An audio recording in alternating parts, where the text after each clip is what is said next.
Hello, আসসালামু আলাইকুম। তো আজকে আমরা দেখব ডোমেইন হোস্টিং এবং সার্ভার কি। আচ্ছা। তো ফার্স্টে আমি হচ্ছে ডোমেইনে যদি যাই, ডোমেইন হচ্ছে একটি ওয়েবসাইটের নাম। এখন আসলে ওয়েবসাইট কোনগুলো? যেমন হচ্ছে আমি ধরেন যদি করি এখানে দেখেন রায়ান্স আছে, তারপরে ধরেন এসএমএস গ্যাজেট, তারপরে ধরেন অ্যাপেল গ্যাজেট।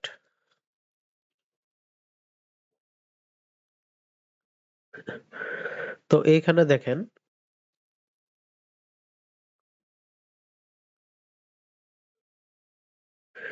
এইখানে smsgadget.com হচ্ছে আমার ডোমেইন।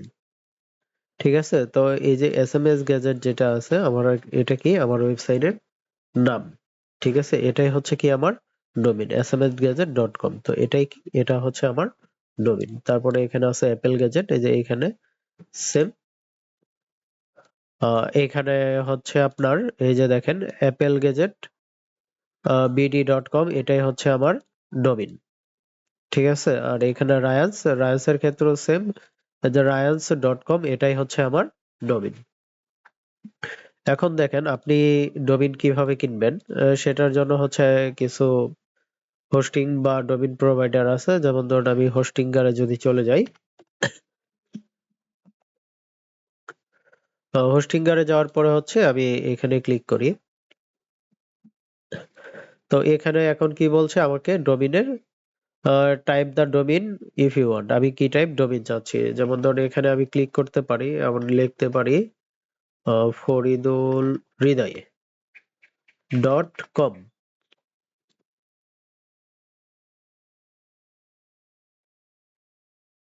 আচ্ছা, আমি আবারই টাইপ করি ফরিদুল হৃদয় .com।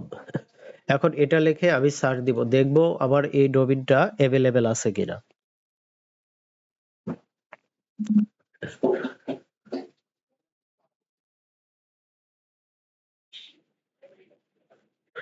আচ্ছা দেখেন, ফরিদুল হৃদয় .com এই ডোমেইনটা অ্যাভেলেবেল আছে। তো আমি যদি অন্য একটা ডোমেইন লিখে সার্চ করি, DIIT এটা লিখে সার্চ করি, তো দেখেন এখানে কি দেখাচ্ছে,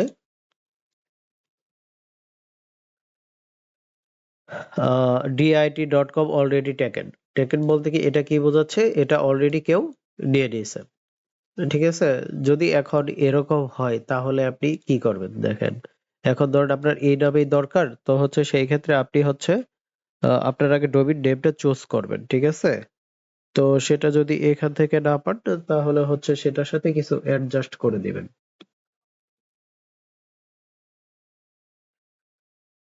ঠিক আছে? যেমন ধরুন এখানে যদি এখন আপনি DIIT-BD দেন তাহলে হচ্ছে দেখেন চলে আসবে।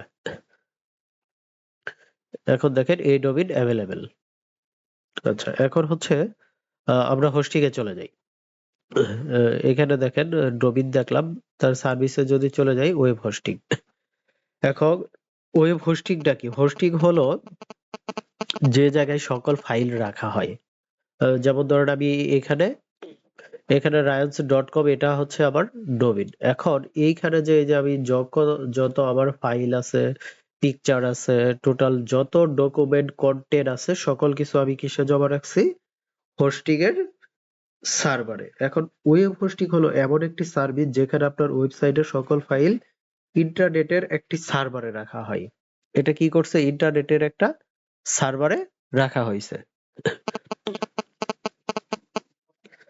তো এটা ইন্টারনেটের সার্ভারে রাখার কারণ কি? যাতে যে কেউ অনলাইনে আপনার ওয়েবসাইট দেখতে পারে। আপনি যখন ওয়েবসাইট তৈরি করেন সেটাকে অনলাইন লাইভ করতে হলে একটা জায়গার দরকার। ধরেন আপনি একটা ওয়েবসাইট তৈরি করবেন। এই যে ধরেন আপনি শুধু ডোমেইন পারচেজ করলেন। এই রায়ান্স.com আপনি হচ্ছে পারচেজ করলেন। কিন্তু হচ্ছে আপনি এখন এই রায়ান্স.com এ আপনার প্রোডাক্ট কি বা হচ্ছে আপনার ক্যাটেগরি কি ক্যাটেগরি নিয়ে আপনি হচ্ছে এইখানে প্রোডাক্ট বা হচ্ছে কি সার্ভিস দিবেন, এইখানে যদি আপনি সেটা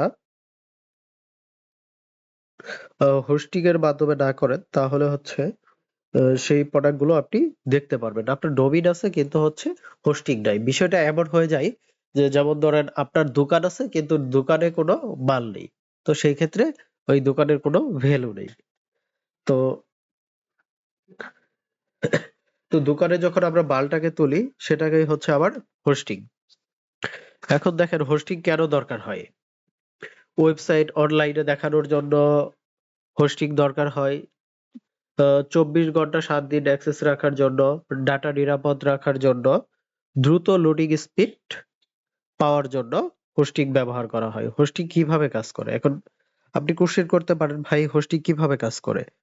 আহ, একটি ডোমেইন কিনলেন, ধরেন আপনি একটা ডোমেইন কিনলেন রায়ান্স.কম, এটা আপনার ডোমেইন। তারপরে হচ্ছে এখান থেকে আপনি একটা হোস্টিং কিনলেন। তারপরে আপনার ওয়েবসাইটের ফাইলগুলো হোস্টিং সার্ভারে আপলোড করলেন। এইখানে যত ফাইল আছে এগুলো আমরা কি করলাম? সার্ভারে কি করলাম? আপলোড করলাম। তো এগুলো হচ্ছে আমাদের নেক্সট যে ক্লাসটা থাকবে সেটা আমরা দেখব কিভাবে আপলোড করা হয়। এখন এখন যদি এই আপলোড করার পরে দেখেন আমি এই রায়ান্স.কম লিখে যখন সার্চ দিব তখন কি চলে আসবে। আচ্ছা, ও হোস্টিং এর ধরন, হোস্টিং এর অনেক রকমের ধরন হয়ে থাকে। যেমন হচ্ছে সেই ক্ষেত্রে আমরা দেখতে পারি শেয়ার হোস্টিং দেখতে পারি, ডেডিকেটেড হোস্টিং দেখতে পারি, ভার্চুয়াল প্রাইভেট হোস্টিং দেখতে পারি, ক্লাউড হোস্টিং, তারপরে হচ্ছে ওয়ার্ডপ্রেস হোস্টিং। এখন শেয়ার হোস্টিংটা কি? শেয়ার হোস্টিংটা হচ্ছে যেমন ধর যারা আমরা ব্যাচেলার থাকছি বা ব্যাচে ব্যাচেলার থাকে, তো দেখা যায় সেইখানে একটি রুমে ৩ থেকে ৪ জন ব্যক্তি থাকে। তো সেইখানে কি করা হয়? দেখা যায় একই রুমে একটা লাইট থাকে, একটা ফ্যান থাকে, একটা বাথরুম থাকে। তো সেটা কি করা হয়? সবাই ব্যবহার করা হয়। এখন হচ্ছে আহ শেয়ার হোস্টিং এ কিছু প্রবলেম থাকে। যেমন হয়, যেমন ধর একজন অসুস্থ হইলো আর একজন সারা রাত জেগে পড়বে, তো লাইট অন থাকবে, তো যিনি অসুস্থ তার জন্য এটা কি সমস্যা হয়ে যাবে। তারপরে হচ্ছে একজন সিক আরেকজনের পরীক্ষা, তো সেখানে তার পড়তে হবে। তো যিনি অসুস্থ তিনি তো সেই সাউন্ডটা শুনতে পারবে না, যার জন্য শেয়ার হোস্টিংটা আহ তো বিশেষ কিছু ক্ষেত্রে না নেওয়াই প্রেফার। আপনার যদি হয় পোর্টফোলিও ওয়েবসাইট বা হচ্ছে বেসিক্যালি যে ওয়েবসাইট গুলো হয় এগুলোর জন্য হচ্ছে আপনি শেয়ার হোস্টিং নিতে পারেন। এখন ভার্চুয়াল প্রাইভেট হোস্টিং, এটা হচ্ছে ধরেন একই ফ্ল্যাটে ৩টা রুম আছে বা ৪টা রুম আছে বা ৫টা রুম আছে, ৫টা রুমে ৫ জন ব্যক্তি থাকেন। এখন এই ৫টা রুমেই ৫টা জিনিস আলাদা আলাদা ভাবে রয়েছে। যেমন হচ্ছে একটা বাথরুম, তারপরে হচ্ছে একটা লাইট, একটা ফ্যান, এই বিষয়গুলো সম্পূর্ণ আলাদা। তো আপনি ভার্চুয়াল প্রাইভেট হোস্টিংও নিতে পারেন। এটা আসলে আপনার হচ্ছে বিজনেসের উপর ডিপেন্ড করবে। তারপরে হচ্ছে ডেডিকেটেড সার্ভার হোস্টিং। এইখানে হচ্ছে মেইনলি স্পেসিফিক কোর কাউন্ট থাকে, প্রসেসর লিমিট থাকে, র‍্যাম লিমিট থাকবে, স্টোরেজ লিমিট থাকবে, সিকিউরিটি পারফরম্যান্স বেশি থাকে। এইখানে দেখেন ডেডিকেটেড যে সার্ভারটা আছে এটাতে কি থাকে? সিকিউরিটি প্লাস পারফরম্যান্সটা অনেক বেশি থাকে। কিন্তু কি আপনি যখন এটা অপারেটিং সিস্টেম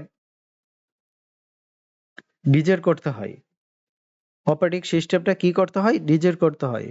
তো সেই ক্ষেত্রে কি হয়? যেমন ধরেন আপনার নেটওয়ার্কের যে অ্যাডমিনিস্টর সিস্টেম গুলো আছে এইগুলো জানতে হবে, এবং কি এটার কস্ট অনেক বেশি, এটা কস্ট অনেক বেশি। আচ্ছা, এখন দেখেন তারপরে হচ্ছে ক্লাউড হোস্টিং।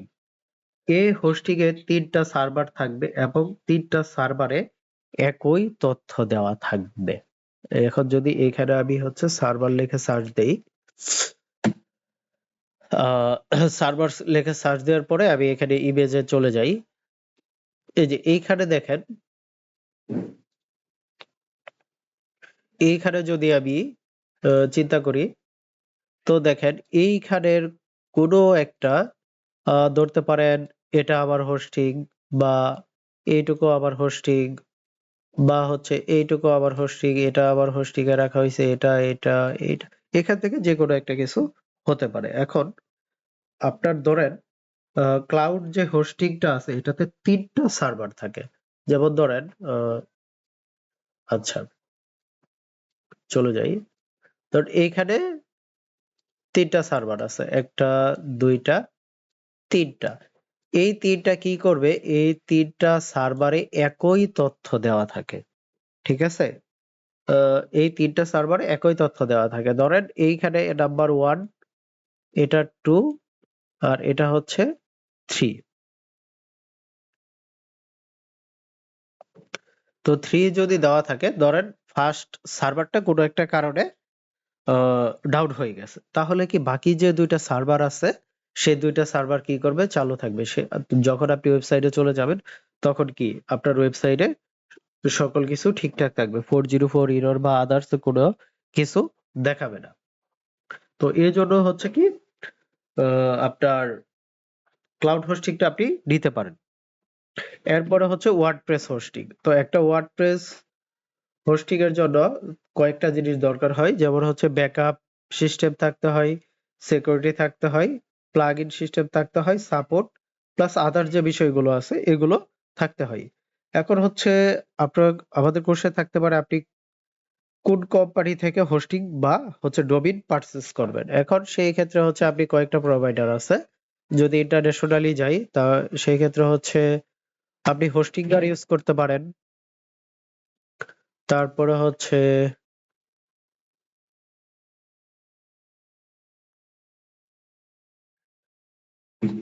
ডিপচিপ ইউজ করতে পারেন। এই দুইটা থেকে আপনি হচ্ছে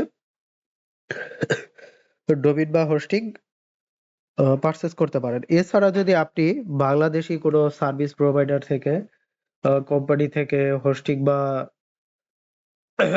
ডোমেইন পারচেজ করেন, সেই ক্ষেত্রে হচ্ছে আপনাকে দেখতে হবে ব্যাকআপ সিস্টেম কেমন, তাদের সিকিউরিটি কেমন, তারপরে হচ্ছে সাপোর্ট কেমন, এই সকল বিষয় আপনাকে দেখতে হবে। তারপরে দেখতে হবে এসএসএল আছে কিনা, ব্যাকআপ প্ল্যান কি, কি ধরনের সিকিউরিটি দিচ্ছে, 24 ঘন্টা সাপোর্ট আছে কিনা, তারপরে হচ্ছে আপডেট গ্যারান্টি কতটুক, এই সকল কিছু আপনাকে অবশ্যই দেখতে হবে। আচ্ছা, এখন হচ্ছে আমরা এটা দেখলাম, এখন আমরা দেখবো হচ্ছে সার্ভার। এখন দেখেন এইখানে যে বিষয়টা আছে, এইখানে আমরা একটু দেখি। তো ডোমিনের কিছু প্ল্যান আছে, ঠিক আছে? আপনার হচ্ছে প্রিমিয়াম প্ল্যান যদি নেন, এটার জন্য দেখেন আপনি 3টা ওয়েবসাইট তৈরি করতে পারবেন। বিজনেস প্ল্যানটা যদি নেন তাহলে হচ্ছে আপ টু 50টা ওয়েবসাইট তৈরি করতে পারবেন। আর হচ্ছে ক্লাউড স্টার্টআপ যদি নেন, এই ক্ষেত্রে আপনি কি করতে পারবেন, 100টা ওয়েবসাইট তৈরি করতে পারবেন। তো এরপরে কি 50টা এআই ওয়েবসাইট বিল্ডার রেডিয়াস আছে। তারপরে হচ্ছে আচ্ছা দেখেন, আহ 100 GB world ফার্স্টেড NB AB storage. এখন এইখানে এনবি এবি স্টোরেজ হচ্ছে এসএসডি, যেটাকে আমরা বলা হয় এসএসডি। আগে হচ্ছে আপনি হচ্ছে হার্ড ডিস্ক আর এসএসডি, আপনি যদি হার্ড ডিস্ক ইউজ করে থাকেন আর এসএসডি ইউজ করে থাকেন তাহলে হচ্ছে এটার ব্যবধানটা আপনি বুঝতে পারবেন। হার্ড ডিস্কের চেয়ে আপনার 10 গুণ কাজ করে হচ্ছে এসএসডি। তো সেই ক্ষেত্রে কি করবেন দেখেন, প্রত্যেকটা 10 মেইল বক্স পার ওয়েবসাইট, প্রত্যেকটা মেইল ওয়েবসাইটের জন্য আপনি কি পাচ্ছেন, 10টা মেইল বক্স পাচ্ছেন। তারপরে হচ্ছে 10 manage node JS web apps পাচ্ছেন। এনজয় প্রায়োরিটি এক্সট্রা সাপোর্ট 24 ঘন্টায় পাচ্ছেন, সপ্তাহে 7 দিন। Handle peak traffic power boost for week month, এখানে আপনাকে ট্রাফিকের একটা গ্যারান্টি দিচ্ছে। Great extra control stable with dedicated IP address দিচ্ছে। 100 PSP works by busy site, এটাও দিচ্ছে। 2 বিলিয়ন ইন্ডেক্স, আচ্ছা এটা একটু দেখি। 2 বিলিয়ন ইনোডেসো স্কেল ইউর ফাইল দিছে। 4 GB RAM for sports site performance. তো এখানে আরো অনেক বিষয়গুলো আছে। আচ্ছা দেখেন এখানে আপনাকে নাই, এখানে এআই এজেন্ট ফর ওয়ার্ডপ্রেস এর জন্য দিছে, বিল্ড এন্ড ই কমার্স। এখন আপনার যেটা প্রেফার মনে হয় সেটা আপনি হচ্ছে নিতে পারবেন। তারপরে হচ্ছে enjoy maximum website speed for free CDN আছে। তো এই সকল কিছু বিষয় আপনাকে অবশ্যই জানতে হবে। তো এটা আমরা হোস্টিং এর দেখা। এখন যদি আমরা ডিপ চেপে যাই, এইখানের এখন হোস্টিং এর সার্ভিস গুলো যদি আমরা দেখি,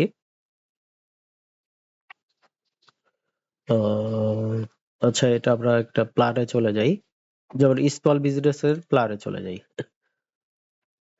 তো তারা কি করলো, ধরে এই প্ল্যানে আমি চলে যাই।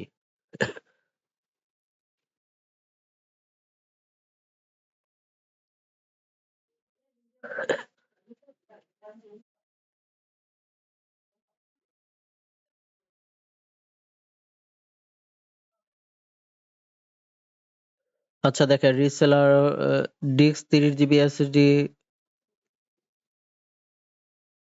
আচ্ছা আমি হোস্টিং এ ক্লিক করি।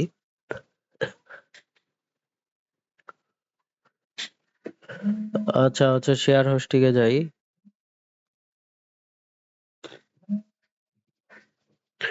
এখান থেকে দেখেন কি কি আছে। এটা যদি আমি ক্লিক করি, এখানে কি আনলিমিটেড ওয়েবসাইট ক্রিয়েট করতে পারবেন, আনলিমিটেড এসএসডি থাকবে, আনলিমিটেড ব্যান্ডউইথ থাকবে, তারপরে হচ্ছে হাই পারফরম্যান্স এসডি স্টোর থাকবে, এসএনটিএল সিকিউরিটি থাকবে, unlimited mail box, AI for WordPress, AI for website builder থাকবে, সাইটজেট এআই বিল্ডার থাকবে, তারপরে অটো ব্যাকআপ থাকবে, 100% আপডেট টাইম গ্যারান্টি থাকবে, ওয়েবসাইট মাইগ্রেশন থাকবে, ফ্রি সুপারসনিক সিডিএম থাকবে, ফ্রি অটোমেটিক এসএসএল ইনস্টল থাকবে, লাইট স্পিড সার্ভার থাকবে, তারপরে হচ্ছে এত ফাইল টাইম লিমিট থাকবে, আনলিমিটেড এফটিএস ইউজার্স থাকবে, unlimited MySQL database, 30 day money back guarantee থাকবে। তো এখান থেকে আপনি চাইলে নিতে পারেন। ধন্যবাদ সবাইকে।